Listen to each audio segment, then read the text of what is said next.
Baik, shalom Bapak Ibu Saudara semuanya. Shalom. Sekali lagi shalom. Shalom. Gimana kabarnya hari ini? Luar biasa ya, puji Tuhan. Boleh saya undang semua bangkit berdiri, beri sapa kanan kirinya.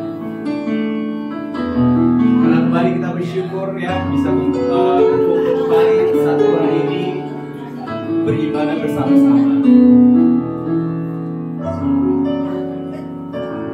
Jika sudah, saya persilakan kembali dulu.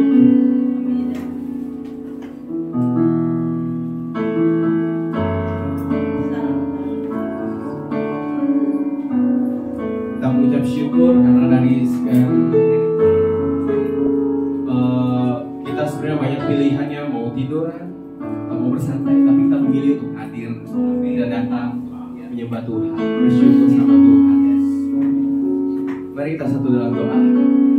Terima kasih Bapa, terima kasih Tuhan Yesus, terima kasih Roh Kudus atas setiap kebaikan Engkau Tuhan dalam kehidupan kami Tuhan. Dari seluruh ini Tuhan selalu menjaga kami, mendidik kami, merawat kami Tuhan, dan membawa kami Tuhan sampai tempat ini. Bapa, kami kembali datang, kami kembali Tuhan datang mau menyembah Engkau Tuhan, mau mendekatkan kembali Tuhan hati kami Tuhan ke dengan Engkau Tuhan. Biarlah hari ini Tuhan Engkau jamah kami Tuhan, Engkau berikan Tuhan air kehidupan Tuhan, sehingga kami kembali diisi kembali Tuhan.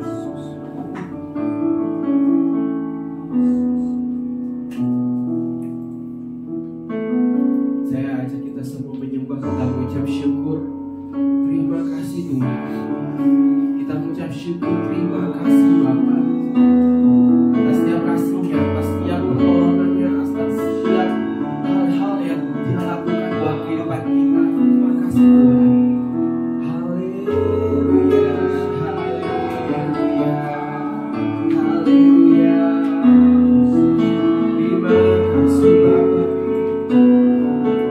Haleluya, haleluya. Terima kasih Bapa.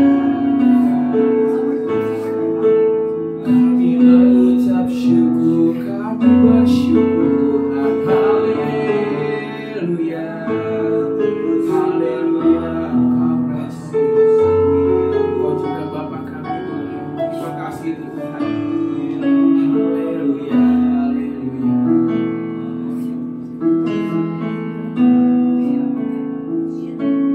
Sama-sama katakan hanya Engkau. Hanya Engkau yang mengenal dalamnya hatiku, kerinduan hati ini hanyalah dekat-Mu, mengenal-Mu melebihi harta dunia, mengenal-Mu melebihi harta dunia, kehendak-Mu bagi aku. Terjadilah seluruh yang Kau mau. Ku memilih untuk senangkan-Mu. Ku memilih untuk tetap dekat-Mu di segala masa. Ku penuh asa karena tangan-Mu yang kuat membantu. Ku memilih untuk senangkan-Mu. Ku memilih untuk tetap dekat-Mu.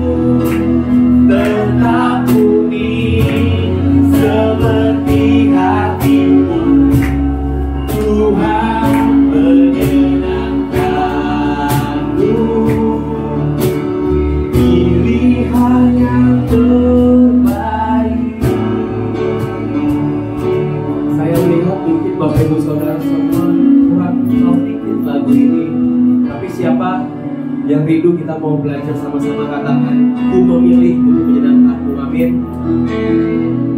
Mari kita naikkan penyanyi dari awal, katakan, hanya Engkau.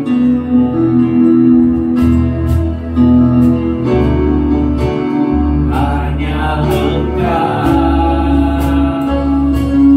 yang mengenalkan hatiku, kerinduan hati ini. Hanya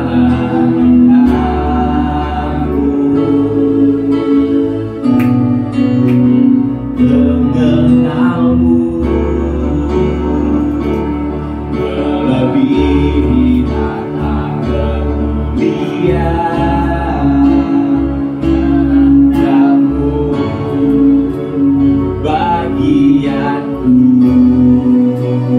Berjadilah seluruh yang kau mau. Ku memilih untuk senangkanmu. Ku memilih untuk tetap dekatmu di segala masa. Ku penuh asa karena tanganmu yang kuat topanku. Ku memilih untuk senangkanmu. Ku memilih untuk tetap dekatmu. Tetap pulih seperti hatimu. Tuhan menyenangkanmu.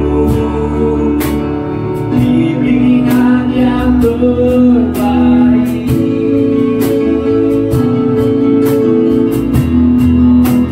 Ku memilih untuk tetap dekatmu. Ku memilih untuk tetap dekatmu. Saya dan kita semua wajib berdiri. Ku penuh asa karena tanganmu yang kuat topanku. Memilih untuk senangkanmu.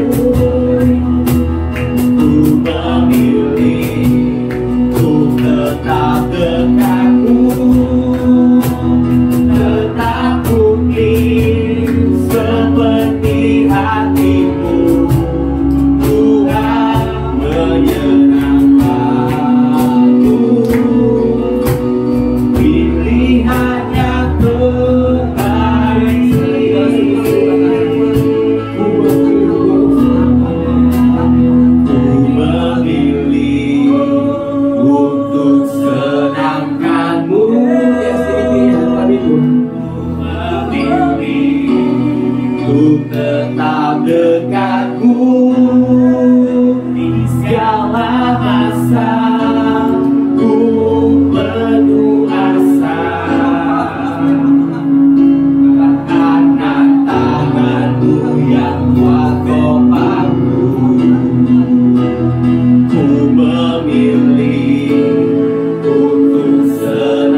mulia, kau mulia, kaulah Raja atas semesta.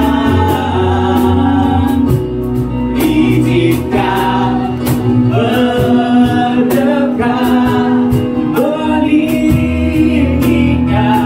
seluruh bumi menyembah. Mulia, kau mulia, kaulah Raja atas semesta. Izinkan berdekat, meninggikan seluruh bumi menyembah. Seluruh bumi menyembah. Seluruh bumi menyembah.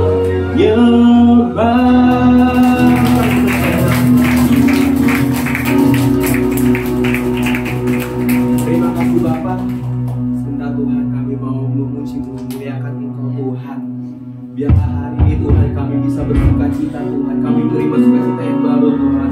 Anggur baru Tuhan. Urapan baru Tuhan hari ini Tuhan. Terima kasih Bapa. Dalam nama Tuhan Yesus. Haleluya. Amin. Sekali lagi shalom semuanya. Shalom. Gimana kabarnya? Puji Tuhan, hari ini bulan apa? Bulan Oktober ya, awal bulan ya. Siapa yang siap menerima sukacita untuk awal bulan ini? Siap menerima anggur baru?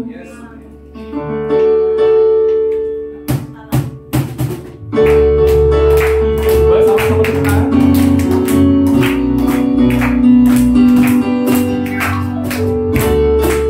Kita percaya bahwa hari ini adalah harinya Tuhan, amin.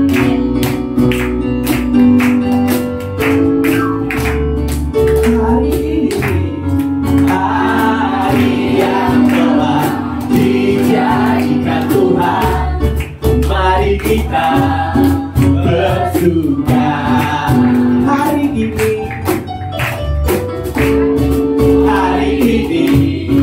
hari yang telah dijadikan Tuhan. Mari kita bersuka di dalam Tuhan. Bersuka di dalam siapa?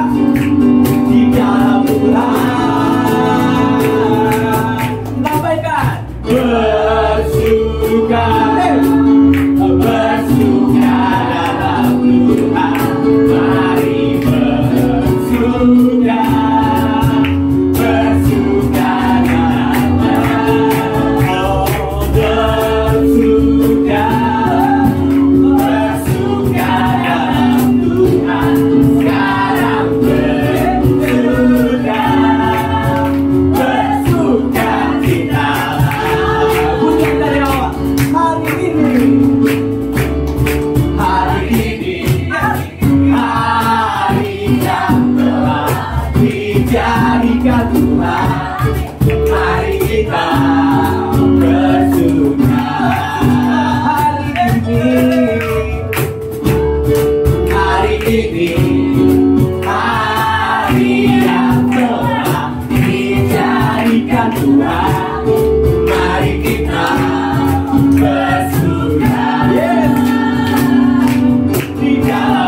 Bapaknya bersuka belum sih?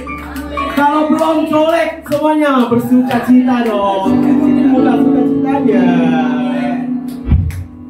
Siap menerima umur baru semuanya?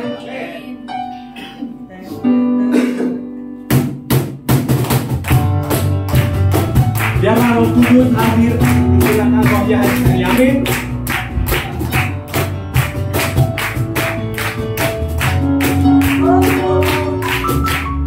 Roh Kudus tercurah di tempat ini, urapannya yang ajaib memulihkan umatnya. Roh Kudus tercurah bagi gerejanya, membangkitkan umat pilihannya. Hari inilah harinya Tuhannya, saat pembebasan tiba. Belenggu dosa dari padanya, mari bersorak bagi Dia.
Haleluya. Lihat kanan kirinya. Bagaimana wajahnya? Oh, wajah capek. Saya silakan kembali ke tempat duduk.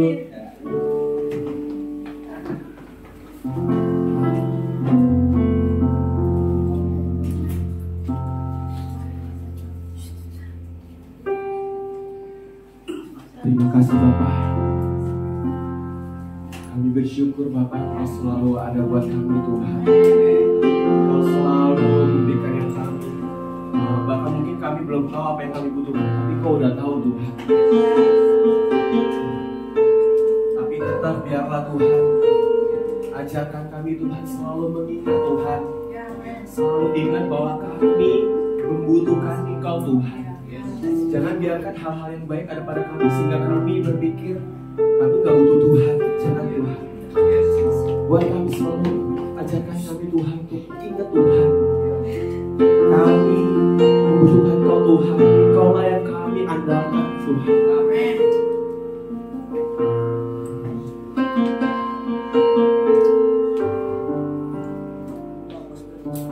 Sama-sama katakan, ku perlu Kau Yesus.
Tuhan. Dengan sepenuh pikiran, siapapun juga. Yesus hanya Kau yang ku percaya. Di setiap waktu tiada lain yang ku andalkan selain Kau Yesus. Yesus hanya Kau yang ku andalkan. Melebihi siapapun juga. Yesus hanya Kau yang ku percaya. Di setiap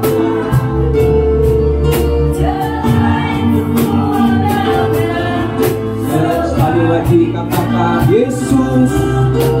Yesus hanya Kau yang kami andalkan. Hanya Tuhan Yesus.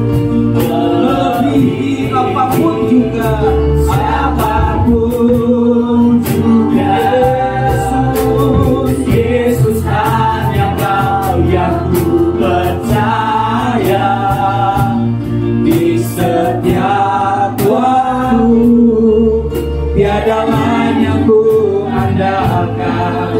Sekali lagi katakan dengan iman, Yesus, Yesus hanya Engkau, hanya Engkau Tuhan. Melebihi siapapun juga, siapapun juga. Yesus hanya yang ku percaya.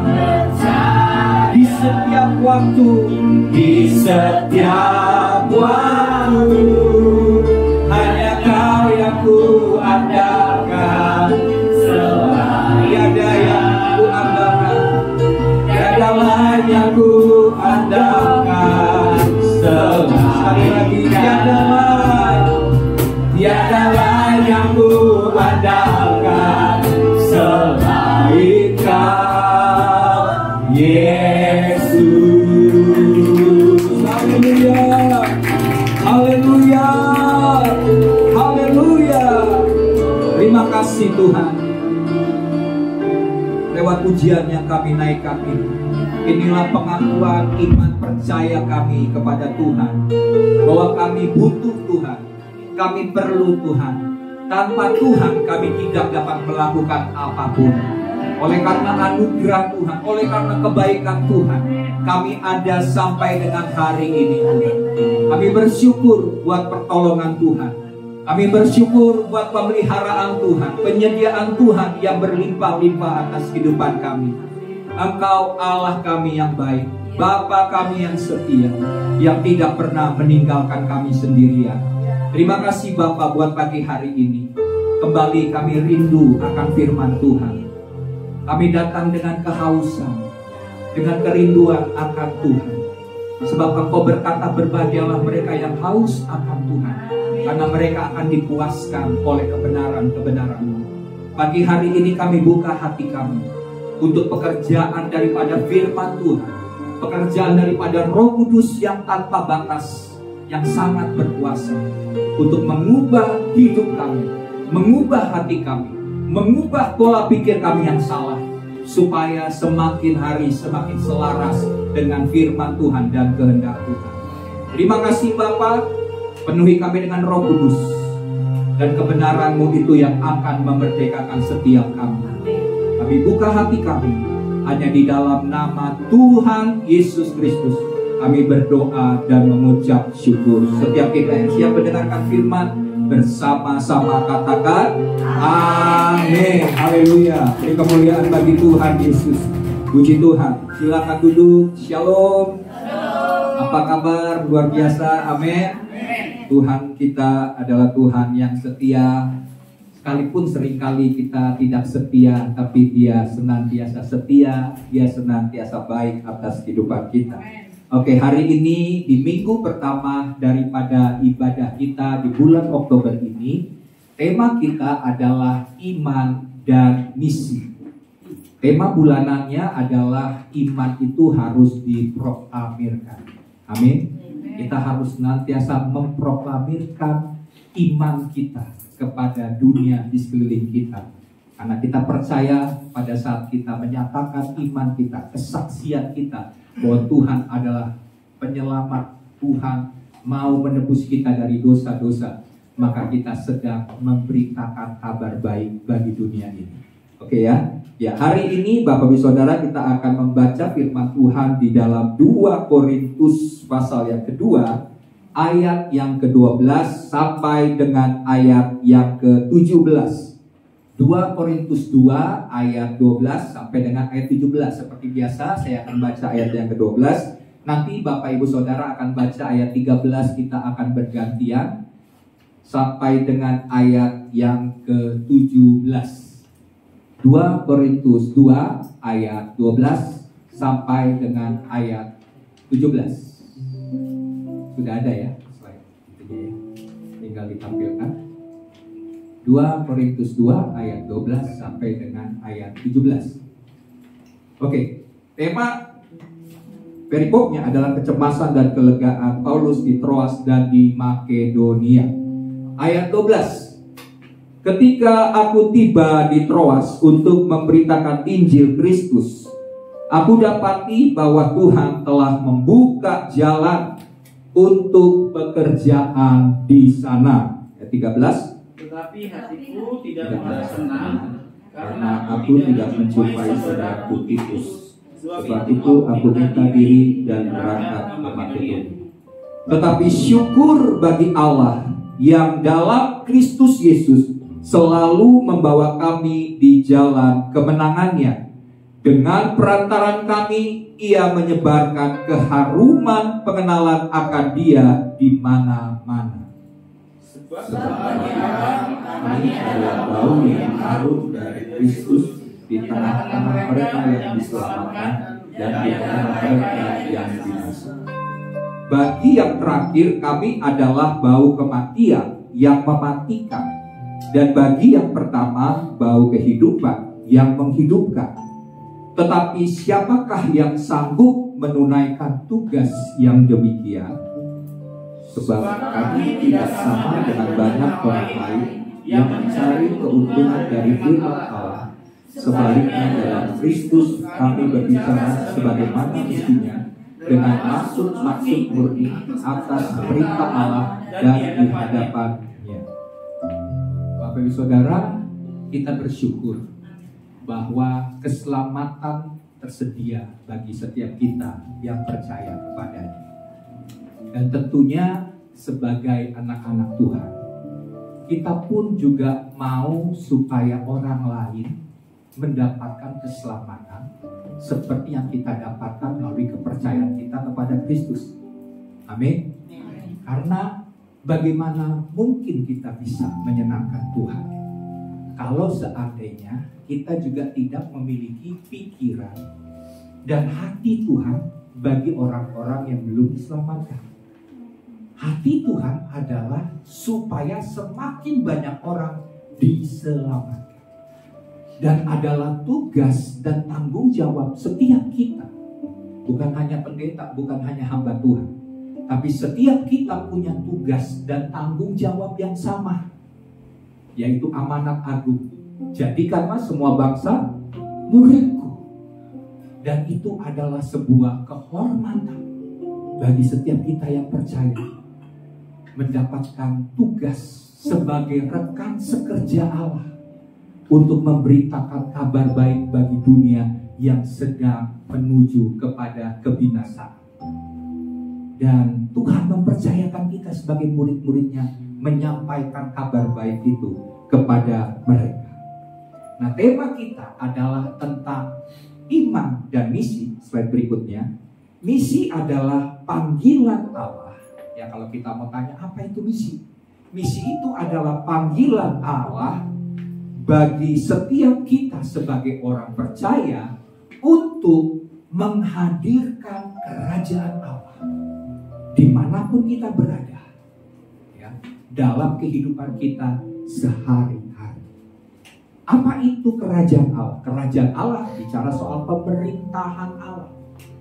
Jadi Tuhan rindu pada saat Tuhan sudah naik ke sorga, Dia memberikan pesan kepada murid-muridnya, dan itu sampai juga kepada kita, supaya kita menjadikan segala bangsa murid-murid Tuhan, untuk memberitakan bahwa juru selamat dunia itu sudah datang ke dalam dunia.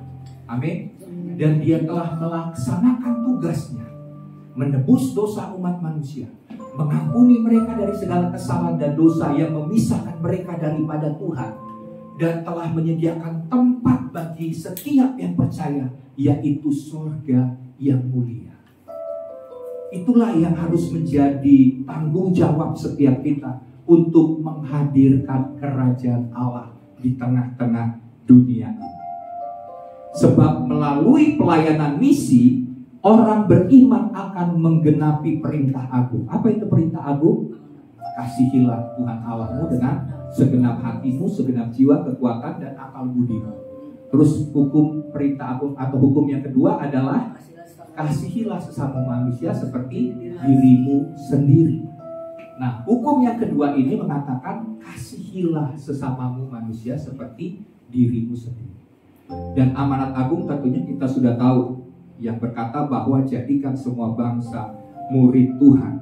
Nah, di sini dalam pelayanan misi kita menyampaikan berita Injil atau berita kabar baik bahwa Tuhan telah hadir melalui Yesus Kristus di dunia ini, dan bahwa Tuhan telah membebaskan kita dari dosa dan dampaknya, sehingga kita kembali memiliki hubungan yang baik dengan Tuhan. Ya, di sini waktu kita melakukan pelayanan misi, kita mengekspresikan kasih Allah atau kasih agape, kasih yang tanpa batas ini kepada dunia yang membutuhkan kasih Tuhan.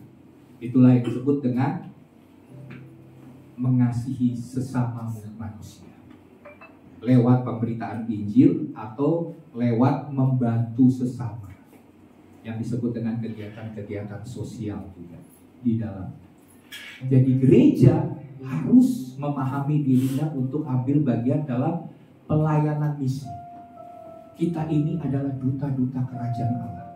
Amin. Kita seharusnya bangga bahwa kita dipilih dari sekian miliar manusia untuk menjadi rekan sekerja dari Allah. Jadi duta-duta kerajaan menyampaikan tentang kerajaan Allah. Ya. Nah, inilah yang harus kita pahami, karena iman yang benar membawa orang percaya memiliki kesadaran untuk menjalankan misi ilahi. Tuhan punya hati untuk manusia berdosa dan berkehendak agar lebih banyak orang yang diselamatkan. Tuhan memanggil umat beriman untuk menjalankan misi. Jadi ini merupakan panggilan Tuhan.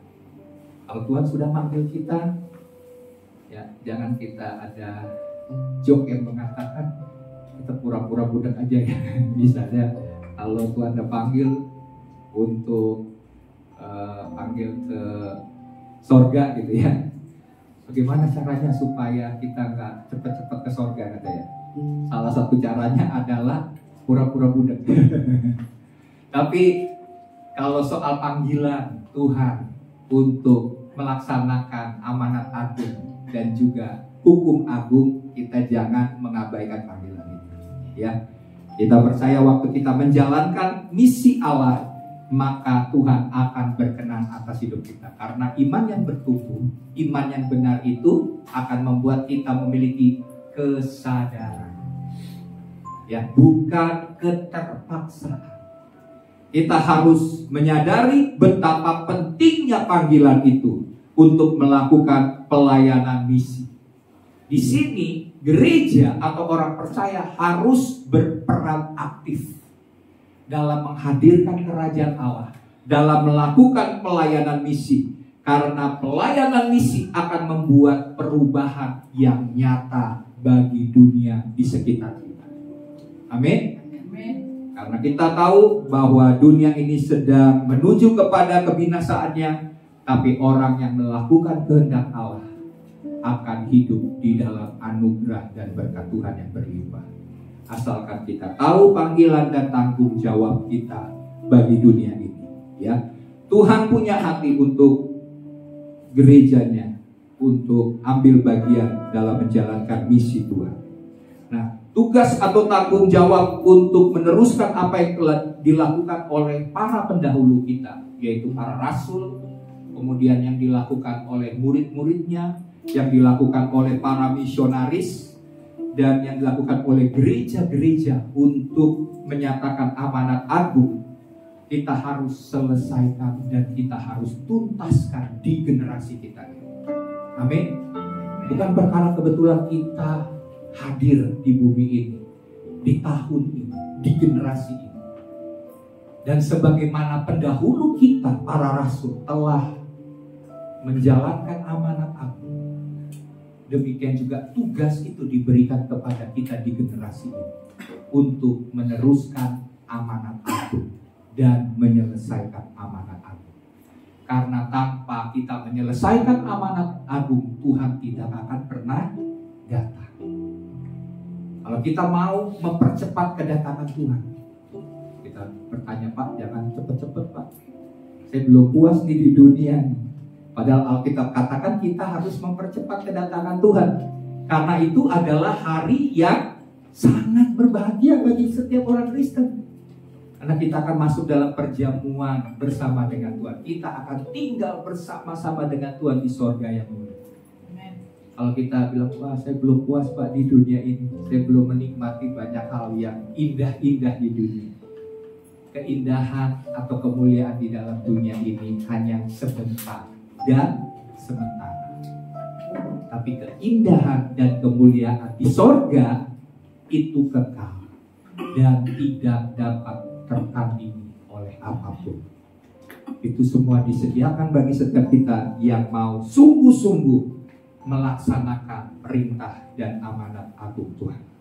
Oke ya. Jadi ini tugas tanggung jawab kita di generasi kita.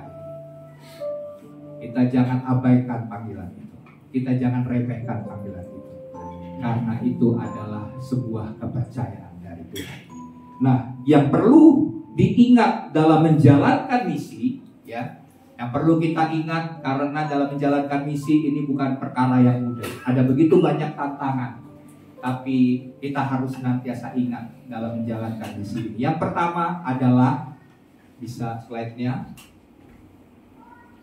Tuhan membuka jalan. Dalam ayat yang ke-12 yang kita sudah baca tadi dikatakan bahwa dalam ayat yang ke-12 dikatakan gini, ketika aku tiba di Troas untuk memberitakan Injil Kristus, aku dapati bahwa Tuhan telah membuka jalan untuk pekerjaan di sana. Slide-nya. Nah, jika Tuhan tidak berkehendak, slide-nya, dan tidak berkehendak dan tidak membuka jalan, maka sia-sia kita berusaha dengan segala cara untuk melakukan penjangkauan jiwa. Ya. Kalau Tuhan yang menutup pintu, tidak ada satupun yang dapat membuka. Tetapi sebaliknya, jika Tuhan berkehendak dan Dia membuka jalan bagi kita, maka tidak ada yang mampu menghentikannya. Ada lagu yang mengatakan begini, jika Kau yang membuka pintu, tak ada satupun dapat menutupnya. Bila Kau yang mengangkat aku, tiada yang dapat merendahkanku. Yang kita butuhkan adalah kesabaran. Amin. Karena semuanya itu berproses, semuanya itu ada waktunya. Ya, kalau Tuhan sudah buka jalan, itu pasti akan mudah dan lancar.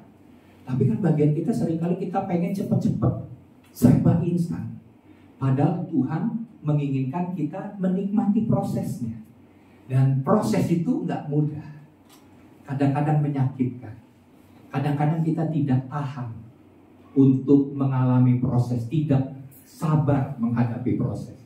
Tapi kalau Tuhan sudah mengatakan, inilah kairosku, Waktu Tuhan mengangkat, tidak ada satupun yang dapat menurunkan atau merendahkannya. Kalau Tuhan sudah buka pintu, tidak ada satupun yang dapat menutupnya. Ya. Nah, di dalam Matius 16 ayat 18. Matius 16 ayat 18 firman Tuhan berkata demikian. Oke, Indonesianya dulu. Oke, ayat 18. Dan aku pun berkata kepadamu, engkau adalah Petrus, dan di atas batu karang ini aku akan mendirikan jemaatku, dan Allah maut tidak akan menguasainya.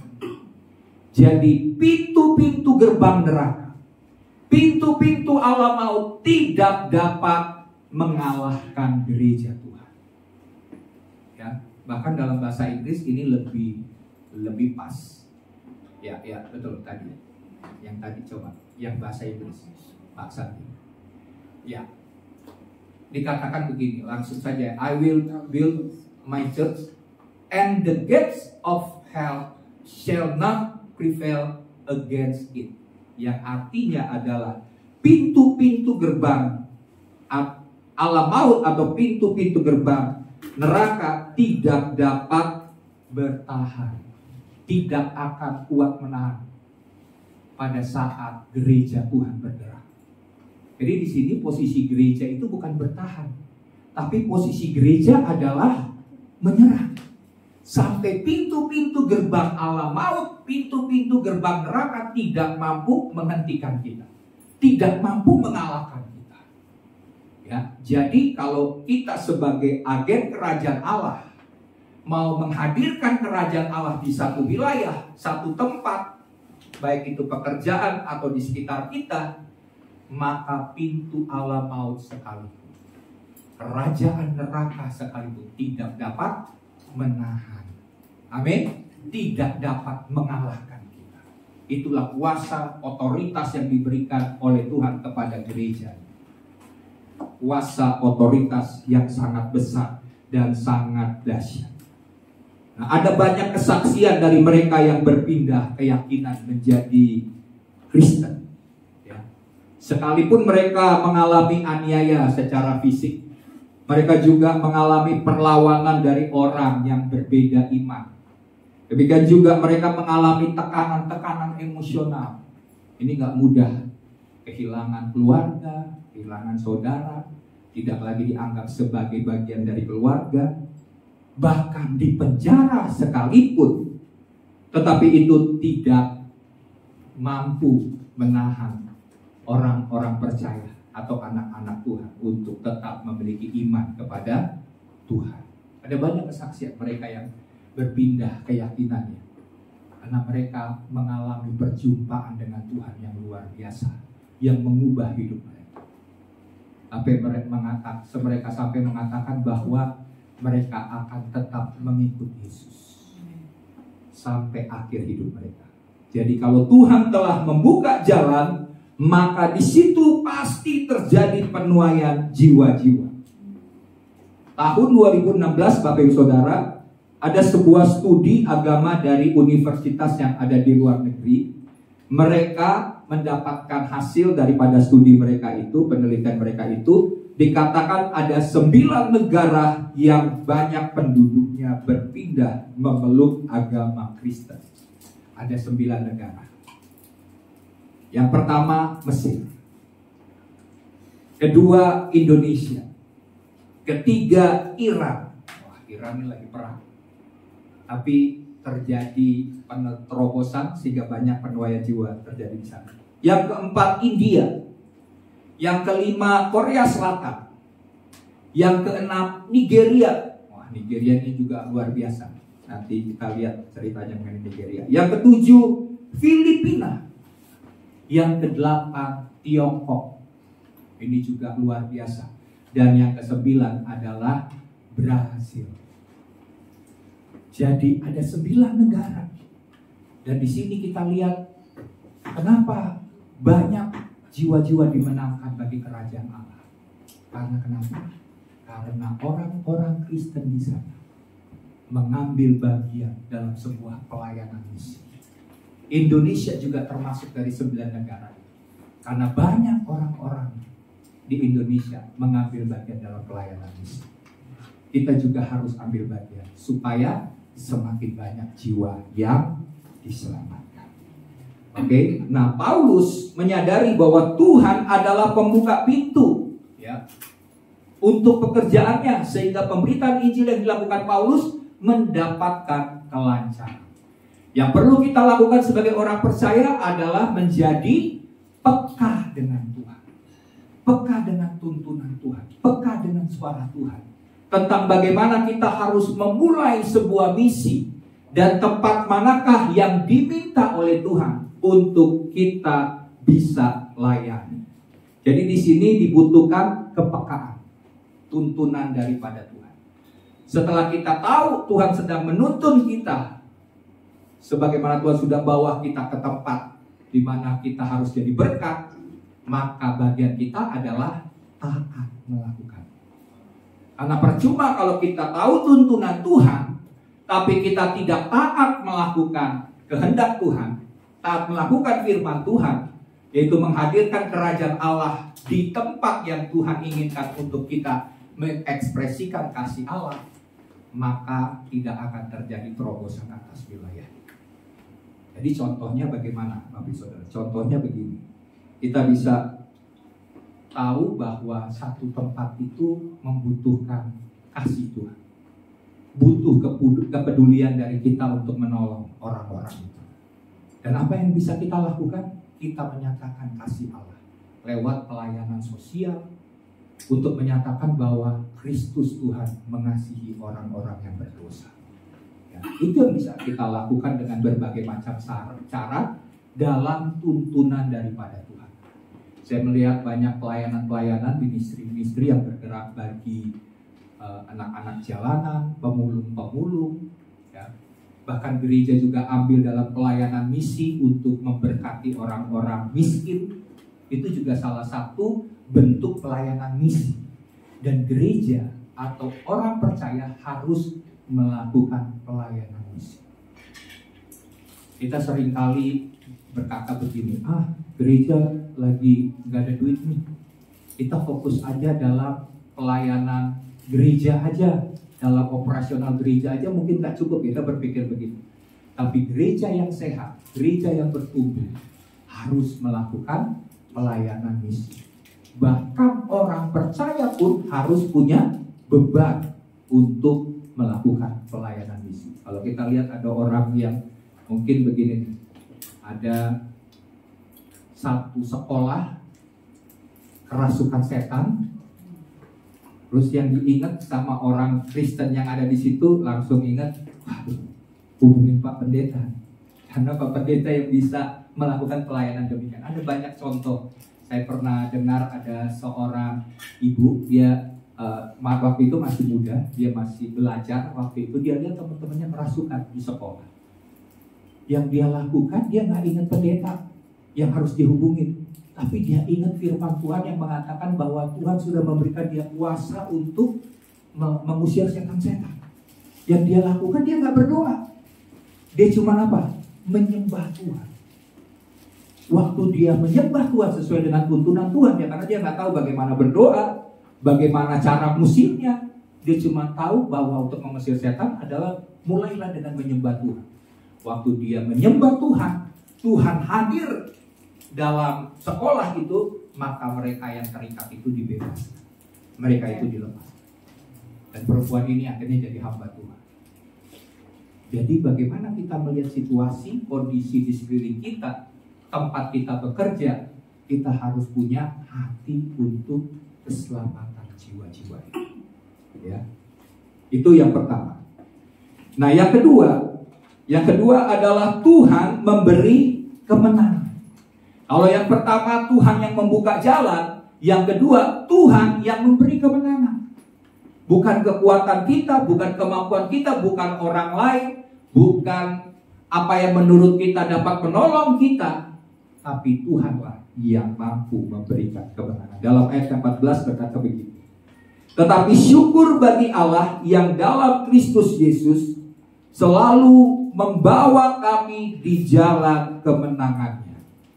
Dengan perantaran kami, ia menyebarkan keharuman pengenalan akan dia di mana-mana. Jadi dikatakan bahwa Kristus Yesus, Paulus berkata, selalu membawa kami kepada jalan kemenangan.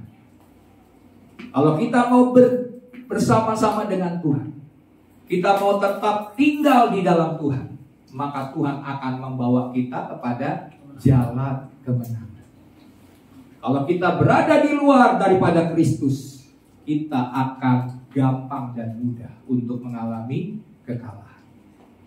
Tapi bersama dengan Kristus, kita pasti akan melakukan perkara besar dan memenangkan peperangan. Slide-nya. Misi yang kita jalankan adalah medan peperangan yang penuh dengan tantangan. Sepanjang sejarah, pelaksanaan misi oleh orang percaya selalu berhadapan dengan bahaya. Pelayanan misi adalah peperangan rohani dengan roh-roh teritorial yang berkuasa atas wilayah yang akan dijangkau dengan Injil. Itu merupakan medan peperangan secara rohani. Untuk itu diperlukan doa-doa yang tekun. Untuk apa? Menghancurkan benteng-benteng musuh yang berkuasa atas wilayah. Karena setiap wilayah punya tempat-tempat di mana iblis berkuasa dan memerintah. Itu yang disebut dengan roh-roh teritorial. Efesus 6 ya, berkata bahwa peperangan kita bukan melawan darah dan daging, tapi melawan apa? Pemerintah-pemerintah, penguasa-penguasa, penghulu dunia yang gelap, dan roh-roh jahat di udara. Jadi kita harus melakukan doa yang tekun atau doa peperangan sampai penguasa di wilayah di mana kita mau menjalankan misi, di situ kita taklukkan. Jadi kalau kita melakukan misalnya pelayanan misi, yuk misalnya kita ke daerah mana kita mau berkhotbah atau kita mau melayani, melakukan pelayanan misi di satu desa yang terpencil. Di situ kita mau melakukan pelayanan sosial, tapi kita juga nyanyi-nyanyi, kita menyembah Tuhan, kita menyampaikan firman Tuhan. Kita harus memulainya dengan doa. Gak bisa cuma sekedar, ayo kita datang ke sana. Enggak. Karena kalau kita cuma datang, kita tidak akan menghasilkan apa-apa dan bisa juga jadi sasaran empuk bagi iblis menyerang kita. Kita harus mulai dengan doa. Dan waktu kita doa pasti akan terjadi terobosan. Jadi bukan sosialnya yang penting, tapi berita Injil yang penting supaya banyak yang diselamatkan. Ada sebuah gereja yang merupakan gereja terbesar di Nigeria. Gerejanya itu luasnya sekitar 40.000 hektar. Ya, 40.000 hektar. Itu gedung ibadahnya itu sekitar 3 km kali 3 km. Coba bayangin dulu. 3 km itu panjangnya sepanjang apa ya Pak? 3.000. Iya. Kali 3 km. Itu luas gereja. Ibadah mereka diadakan selama 8 jam non-stop. Ya, 8 jam non-stop. Bahkan kalau semua gereja itu dipenuhi oleh jemaat yang beribadah, bisa menampung sekitar 1 juta orang dalam beribadah di gereja itu. Gereja itu digembalakan oleh seorang pendeta bernama E.E.A.D. Bowie. Dia memiliki gereja yang bernama dalam bahasa Indonesia Gereja Kristen Allah yang tertebus atau yang ditebus. Ya, Allah yang menebus setiap orang percaya. Gereja ini gereja yang besar di kota Lagos, Nigeria. Kisah di balik gereja ini sampai punya tempat ibadah 3 km kali 3 km. Kisahnya dari bagaimana? Ternyata suatu kali sebelum gereja itu berkembang secara pesat, hamba Tuhan ini, pendeta ini, dia juga namanya pergumulan pendeta di mana-mana ya. Gak ada pendeta yang mau gerejanya atau jemaatnya sedikit, betul ya. Dia mau supaya jemaatnya itu bertambah banyak. Waktu itu dia berdoa, Tuhan kenapa jemaat kok segini-gini aja gak bertambah-tambah? Waktu dia berdoa, suatu kali dia dapat sebuah serangan dari kegelapan, dari iblis. Terus dia perangi, dia terus berdoa dalam peperangan, dengan tekun dia berdoa. Ini ada pekerjaan iblis yang menyerang dia. Bukan saja secara roh, tapi menyerang secara fisik, itu dia rasakan. Waktu akhirnya dia berperang, dia dapat, ini apakah itu dalam bentuk fisik atau roh ya? Dia melihatnya secara roh, tapi itu dia lihat seperti secara fisik.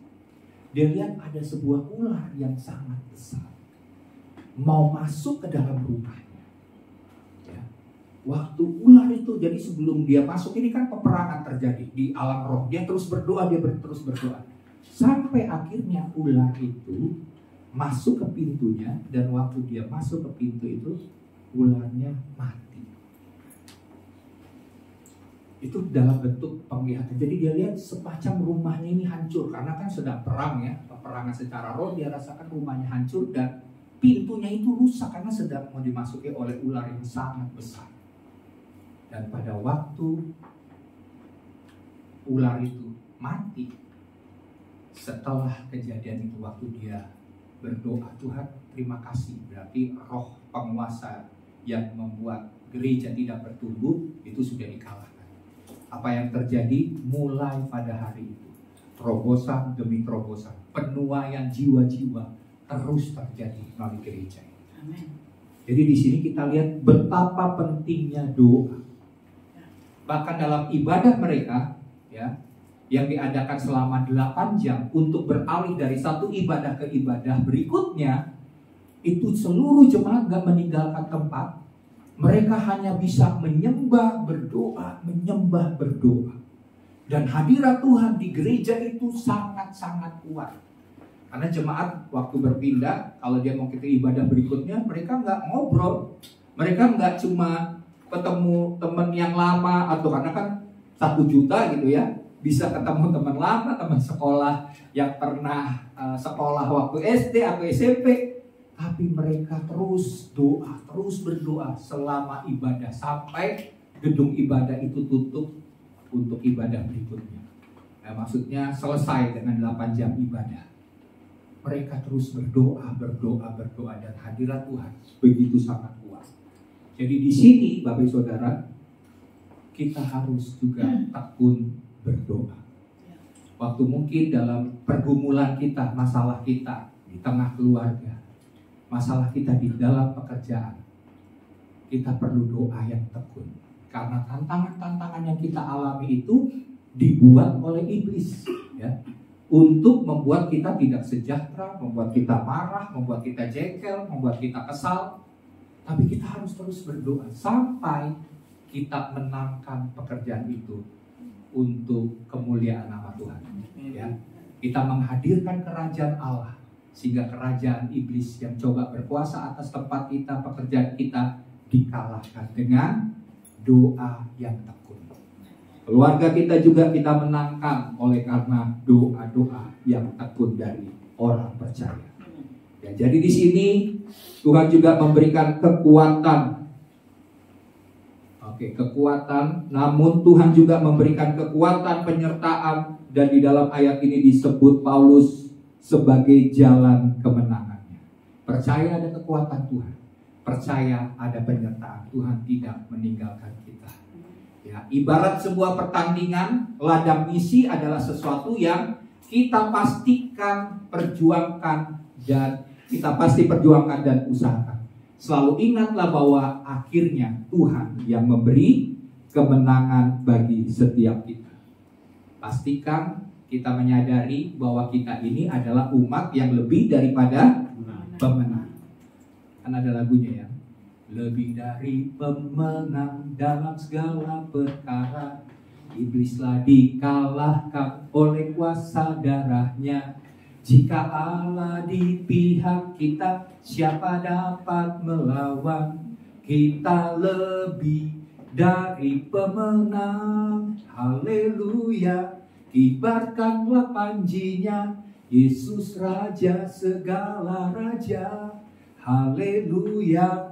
Bangkitlah gerejanya, kita lebih dari pemenang. Amin. Ya, nggak usah lagunya ya, bisa diambil di toko-toko bangunan terdekat. Oke, jadi kita percaya bahwa kita ini umat yang lebih daripada pemenang. Ya, Tuhan telah menetapkan kita bahwa segala hal yang kita lakukan di dalam Kristus, kita pasti menang. Dalam 1 Korintus 15 ayat 54 sampai 58, ayat 57 sampai 58 saja yang kita akan baca. Firman Tuhan berkata begini. Tetapi syukur kepada Allah yang telah memberikan kepada kita kemenangan oleh Yesus Kristus Tuhan kita. Ayat 58. Karena itu saudara-saudaraku yang kekasih, berdirilah teguh, jangan goyah, dan giatlah selalu dalam pekerjaan Tuhan.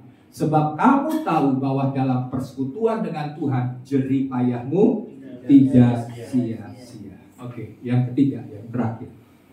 Tuhan mencari kemurnian. Dalam ayat 17 dikatakan begini. Sebab kami tidak sama dengan banyak orang lain yang mencari keuntungan dari firman Allah. Sebaliknya dalam Kristus kami berbicara sebagaimana mestinya dengan maksud-maksud murni atas perintah Allah dan di hadapannya. Slide-nya. Melalui ayat ini kita diingatkan bahwa misi adalah sesuatu yang harus dilakukan untuk kepentingan kerajaan Allah. Misi itu bukan untuk mencari kepentingan diri sendiri, bukan untuk keterkenalan kita. Ya, banyak orang misalnya membantu sesama, saya sering lihat di TikTok ya, bagi-bagi uang, ya malah carinya sensasi gitu ya, supaya terkenal bahwa dia ini adalah orang yang bagi-bagi uang. Wah, orang sampai dia naik apa dikejar-kejar orang ya, supaya dapat uangnya. Akhirnya dia dipuji-puji. Akhirnya netizen Indonesia kan begitu juga ya, bilang wah ini orang mah bukannya nolong orang, tapi dia mau dipuji gitu ya, supaya terkenal. Yang dapat ya orang-orang yang bisa kejar, ya orang-orang miskin yang lemah, mak-mak yang lemah, yang miskin yang mana bisa kejar gitu kan. Jadi di sini dalam melakukan misi kita berbeda. Kita bukan sekedar membantu sesama, tapi kita mau menyatakan kasih Tuhan ya, untuk kepentingan kerajaan Allah, bukan kepentingan kita.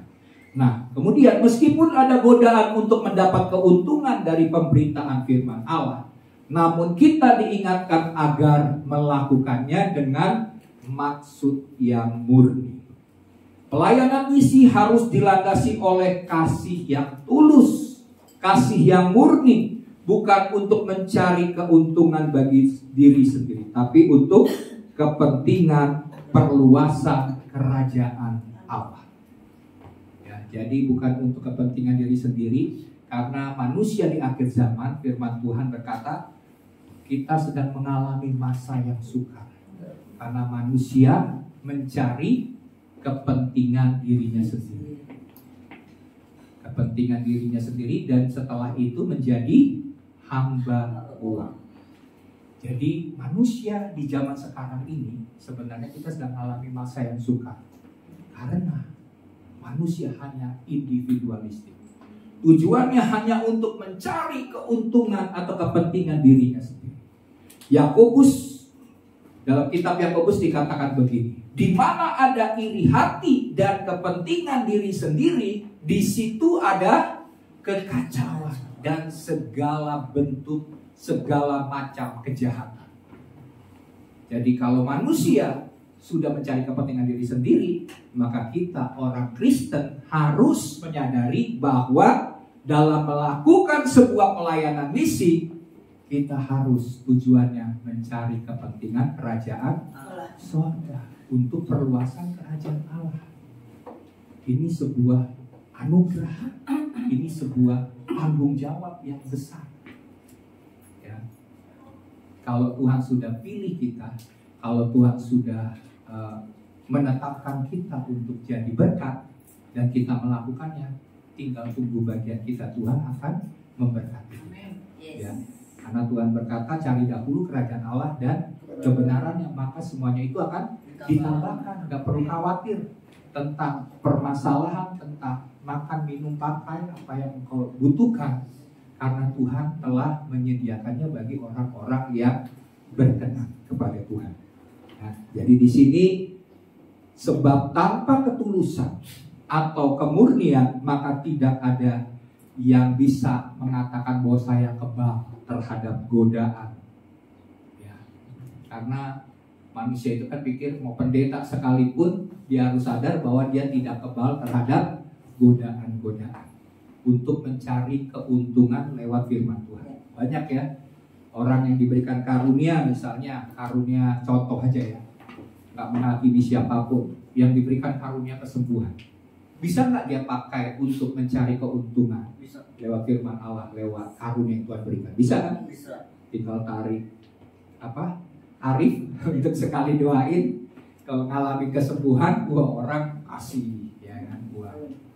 Bisa memakai cara-cara demikian karena itu karunia yang Tuhan beri. Orang kalau udah punya karunia, punya karisma, orang kan pada kalau perlu saya pengen dapat ilmunya dari dia. Bagaimana caranya? Ya udah ikuti seminar.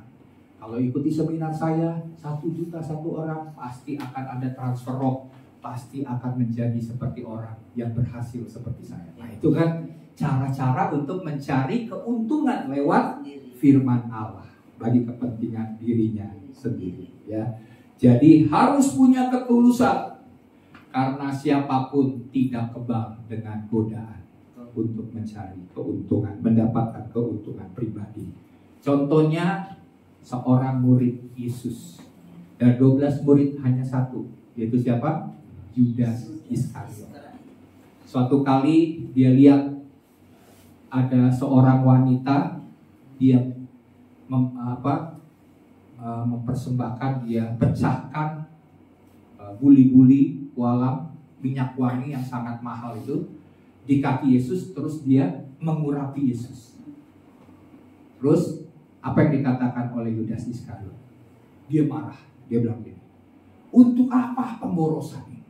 Minyak mahal-mahal harganya 300 dinar, ini bisa berapa tahun ini untuk dapatkan beli minyak narwastu yang mahal ini, cuman sekali dipakai, kalau dipecahkan cuma sekali dipakai ya. Buat apa pemborosan ini? Dia marah. Tapi ternyata dia marah itu bukan karena, dia bilang kan begini, lebih baik uangnya itu diberikan kepada orang-orang miskin. Ngapain pemborosan seperti ini?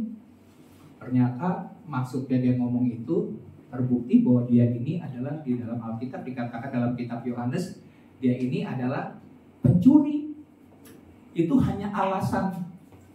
Dia bukan mau nolong orang miskin, bukan seperti itu, tapi dia seorang pencuri dan dia sering mencuri uang dalam kas yang dipegang olehnya.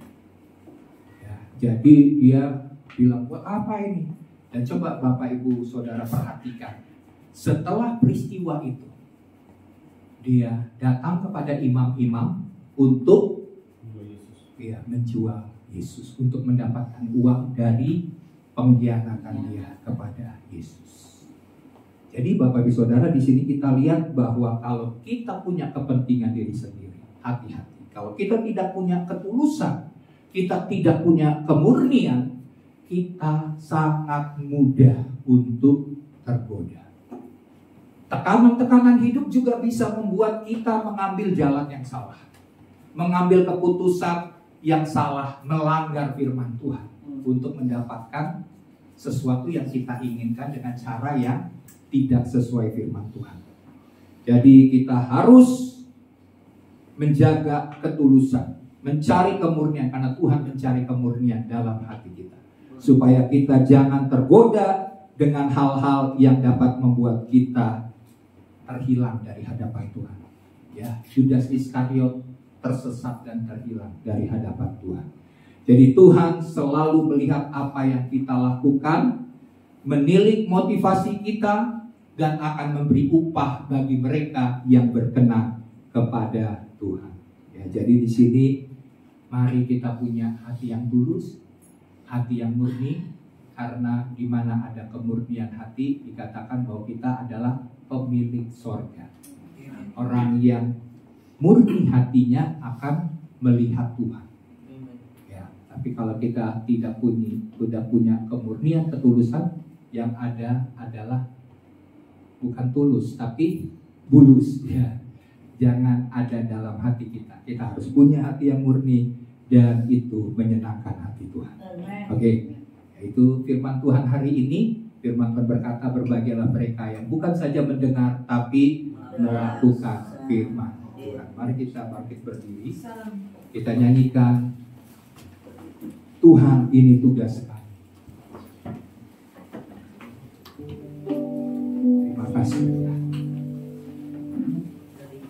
Kau sudah berbicara kepada kami. Kami mau melakukan firman Tuhan. Karena ini adalah kepercayaan yang Tuhan beri bagi kami. Untuk menuntaskan amanat Aku, menyelesaikannya Tuhan, dan menggenapi kehendak Tuhan atas hidup kami. Haleluya. Terima kasih.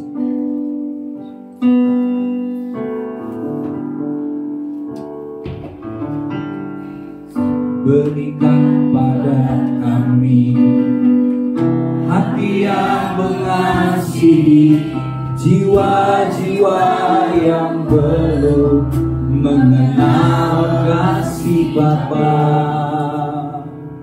Mereka yang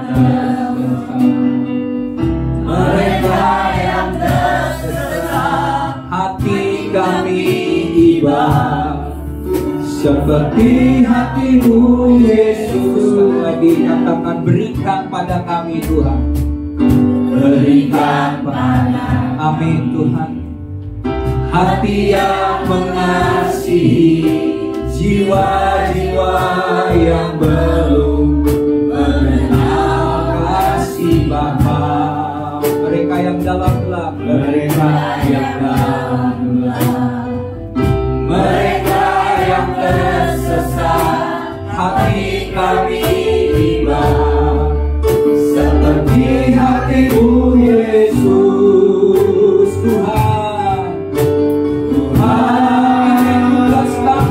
ini tugas kami, beri keberanian bagi kami. Taruhlah roh yang rela melayani dan menyenangkan hati Tuhan, itu yang Ku ingini. Katakan, Tuhan ini tugas kami. Ini tugas kami, beri Tuhan, beri keberanian bagi kami.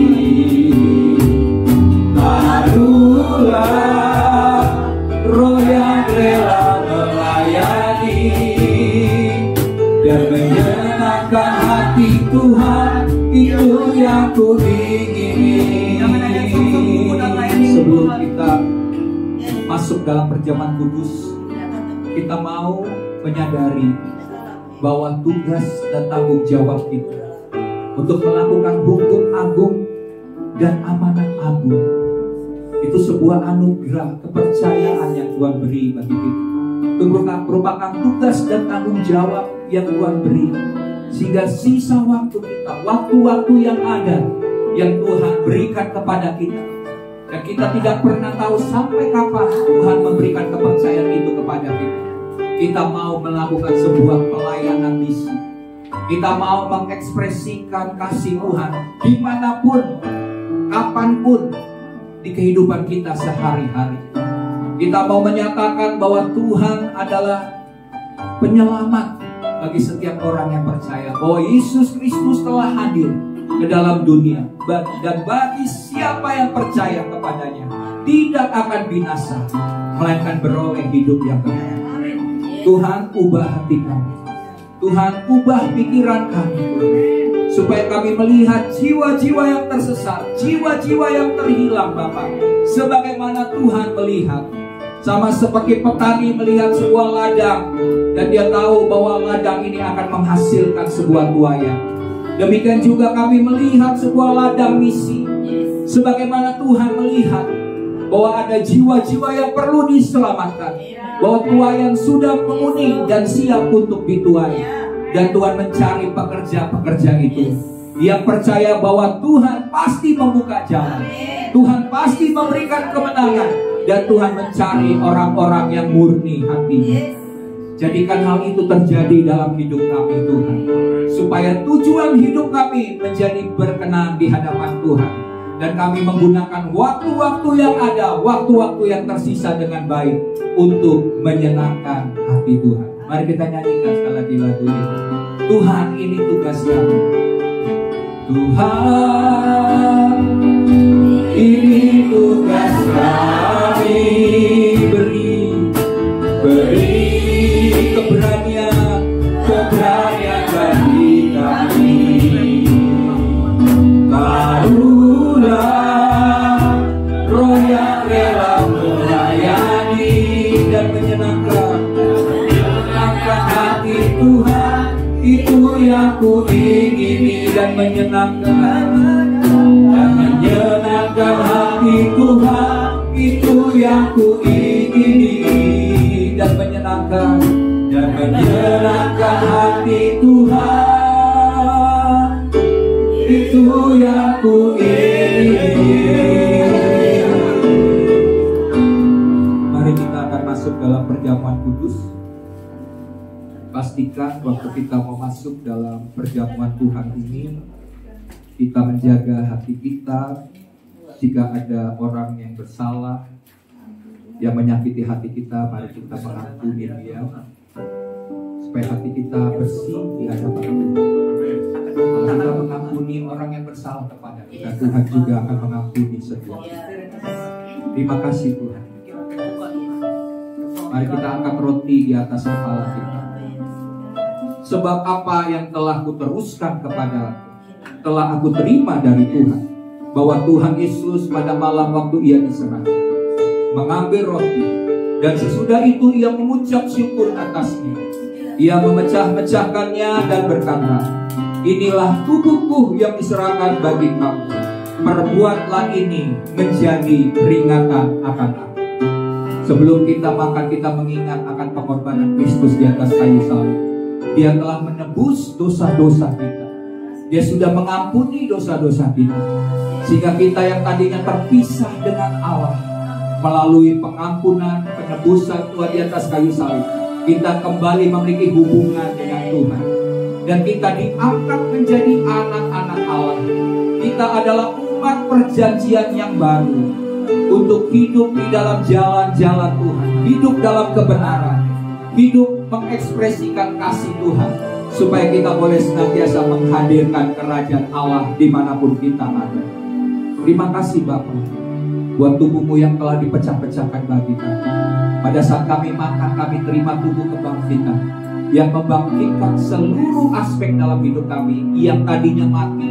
Tuhan hidupkan kembali. Iman kami bangkit, kepercayaan kami bangkit, kasih kami juga dibangkitkan, pengharapan kami dalam Kristus dibangkitkan. Bahwa tidak ada kesia-siaan pada saat kami percaya, memiliki iman dan pengharapan di dalam Kristus yang tidak pernah mengecewakan kami.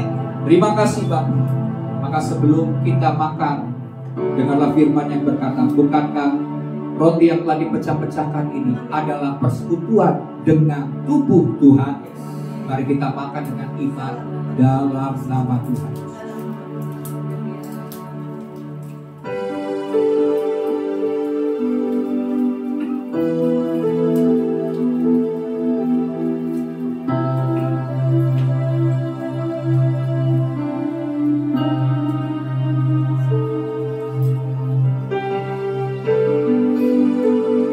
Syukur Tuhan, kami bersekutu dengan tubuh kebangkitan, sehingga pada akhir zaman kami pun akan dibangkitkan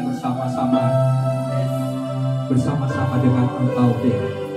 Dunia mengalami kematian, tapi kami akan memperoleh kehidupan kekal bersama dengan Tuhan. Mari kita angkat cawan kita di atas kepala kita.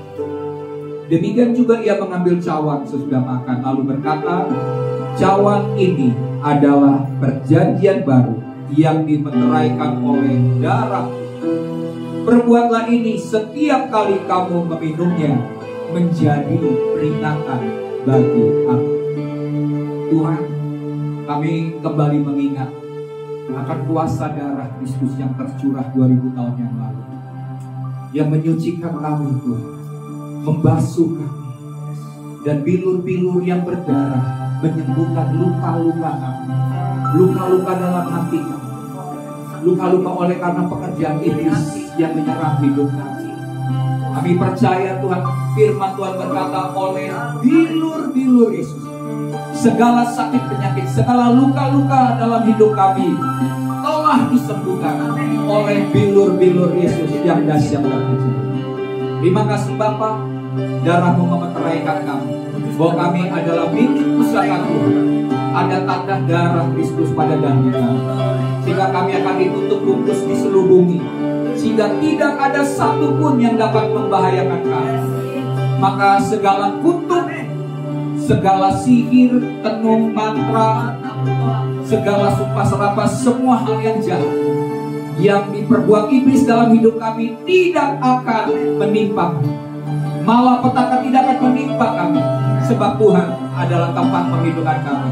Bahkan Tuhan mengirimkan malaikat-malaikat berjaga di sekeliling kami, di sekeliling kemah kami, sehingga kami diluputkan dari semua hal yang jahat oleh karena darah Yesus Kristus. Dan firman Tuhan berkata, oleh darah anak domba dan perkataan kesaksian kami, kami mengalahkan iblis yang mendakwa kami siang dan malam. Kami mengalahkannya dengan darah anak domba dan perkataan kesaksian kami. Terima kasih Bapa. Sebelum kami minum, dengarlah firman yang berkata, bukankah cawan yang olehnya kita ucapkan syukur ini adalah persekutuan dengan darah Yesus Kristus? Mari kita minum dengan iman dalam nama Tuhan Yesus. Terima kasih. Kami bersyukur.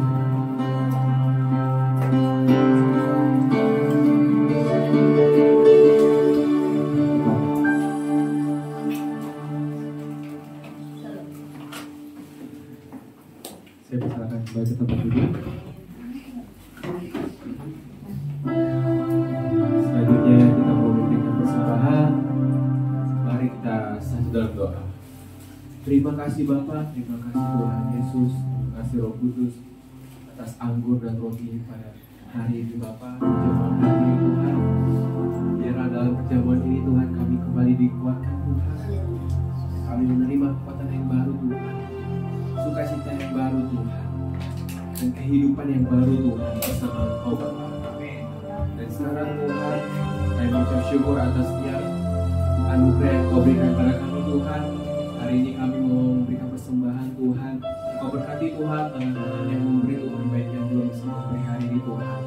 Terima kasih Bapa, dalam nama Tuhan Yesus di doa kami. Haleluya, amin.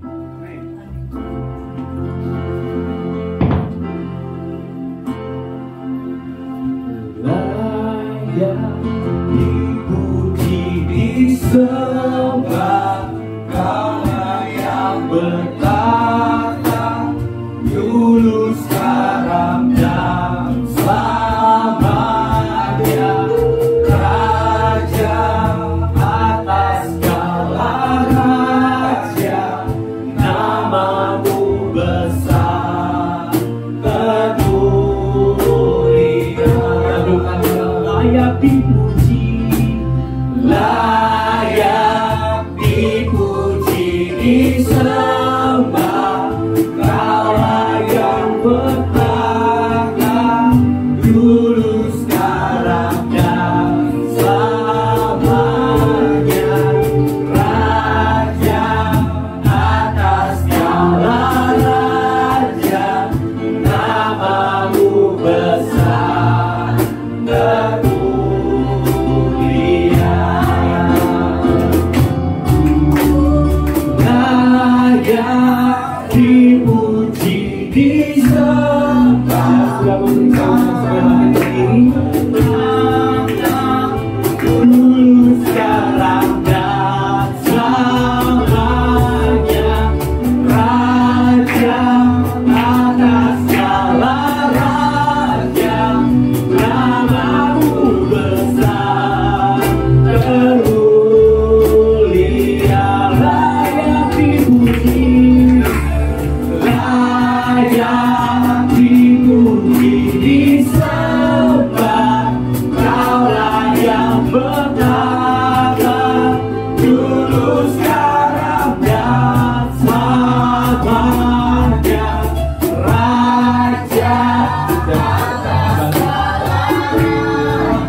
Namamu besar, termulia.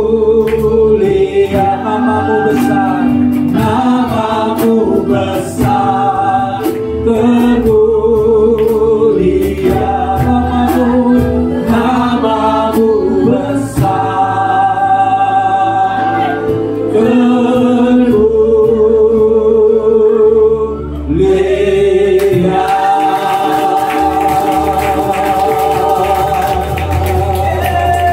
Terima kasih Tuhan Raja di atas segala raja, penguasa pencipta alam semesta, yang duduk di atas tahta untuk selama-lamanya, yang memerintah dalam kebenaran untuk selama-lamanya. Terima kasih Tuhan, kami menyanjung Engkau, kami bersyukur Tuhan, Engkau yang memimpin ibadah kami dari awal sampai dengan akhirnya. Kami tahu Bapa Tuhan yang hadir di tengah-tengah umat-Mu, maka kami percaya Kau telah menyediakan hal-hal yang khusus, hal-hal yang besar, hal-hal yang dahsyat, hal-hal yang luar biasa yang Tuhan sediakan bagi umat Tuhan, umat perjanjian yang baru ini. Terima kasih Bapa, dan kami juga sebelumnya akan memberkati Tuhan akan bangsa, pemerintah negeri kami yang kami cintai.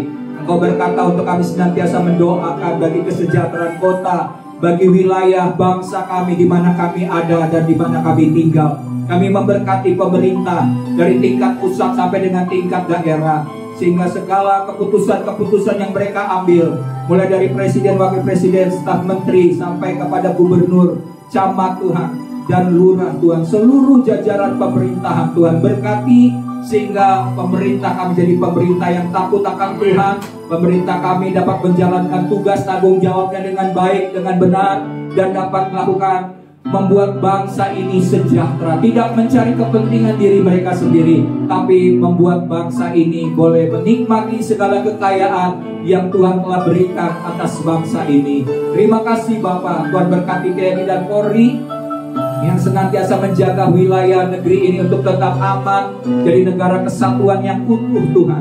Maka jauhkan dari perpecahan, jauhkan dari segala hal yang jahat yang memecah belah bangsa kami. Kami sepakat berdoa menghancurkannya dalam nama Tuhan Yesus Kristus. Biar perlindungan Tuhan ada atas bangsa dan negeri kami. Dan kami berdoa Tuhan, Tuhan yang meluputkan Tuhan dari segala bencana-bencana alam. Kami tahu Bapa, bangsa ini, negeri kami berada di wilayah yang rawan dengan gempa. Tapi kami percaya jika ada perlindungan Tuhan, maka akan ada keluputan yang daripada Tuhan, sehingga tidak akan ada korban jiwa melalui peristiwa bencana alam yang terjadi Tuhan. Terima kasih Bapa, kami percaya perlindungan Tuhan, darah Yesus yang membungkus dari Sabang sampai Merauke Tuhan, dari Pulau Miangas sampai dengan Pulau Rote. Perlindungan Tuhan terjadi atas Indonesia, dan kekayaan bangsa ini dapat dikelola. Shalom Tuhan turun atas Indonesia, dan kehendak Tuhan terjadi atas Indonesia. Terima kasih Bapa, dan di penghujung daripada ibadah kami mau terima Tuhan berkat yang khusus yang Tuhan sediakan bagi setiap kami sebagai umat Tuhan. Mari jemaat Tuhan kekasih Tuhan, biji mata Tuhan angkat tangan, arahkan hatimu kepada Tuhan dan terimalah. Tuhan memberkati engkau, memberkati hidupmu, memberkati keluargamu, memberkati pekerjaanmu, memberkati hasil usahamu, memberkati akan pelayananmu. Dan dimanapun engkau berada, Tuhan memberkati. Bahkan keluar masukmu, Tuhan memberkati engkau. Dan janji Tuhan, Tuhan akan membawa engkau naik dan tidak turun menjadi kepala dan bukan ekor. Tuhan akan bawa engkau dari satu kemuliaan kepada kemuliaan yang semakin besar, sehingga segala hal yang kau kerjakan dengan kedua tangan, Tuhan menyertai dan membuatnya berhasil.